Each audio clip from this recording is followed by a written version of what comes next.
My dear students, आज आपके assignment में मॉडिफिकेशन ऑफ रूट है।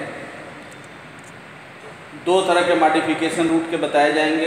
एक तो ये मैकेनिकल बेसिस है, दूसरा है फिजियोलॉजिकल बेसिस। मैकेनिकल बेसिस में रूट तीन तरह का मॉडिफिकेशन दिखाता है। रूट में तीन तरह के मॉडिफिकेशन हमको मिलते हैं। व्हीट में और राइस में फाइब्रस रूट मिलता है। रूट थिन, थ्रेड लाइक और फाइब्रस होते हैं। स्टिल्ट रूट हमको शुगर केन और मेज में मिलता है।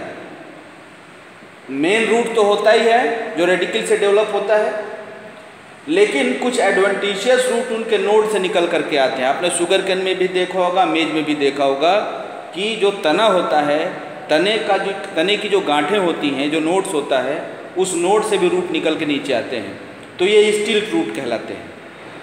फिर होता है प्रॉप या पिलर रूट। ये बनियान में दिखाई देता है। बनियान की जो शाखाएं होती हैं, उन शाखाओं से जड़ें लटकती हुई पिलर के रूप में दिखाई देती हैं। इसके अलावा बीटिल प्लांट है, मनी प्लांट है।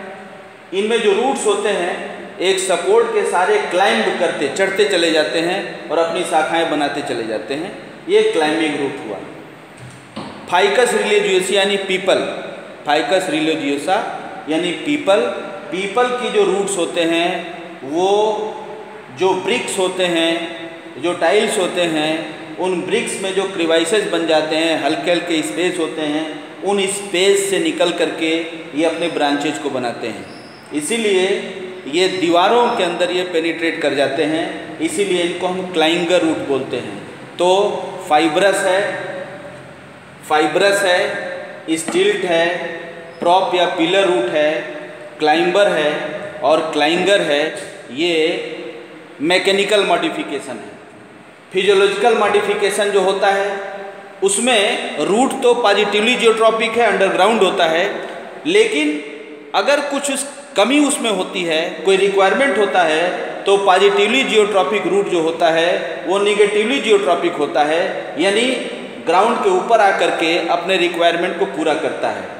जैसे आर्चिड है, अपने ऑक्सीजन को प्राप्त करने के लिए ये अंडरग्राउंड रूट जो होता है, ये ऊपर आकर के छोटे छोटे पोर फार्म कर लेता है, जिन्हें हम ब्रीदिंग पोर्स कहते हैं, और इसीलिए इसको हम ब्रीदिंग रूट कहते हैं।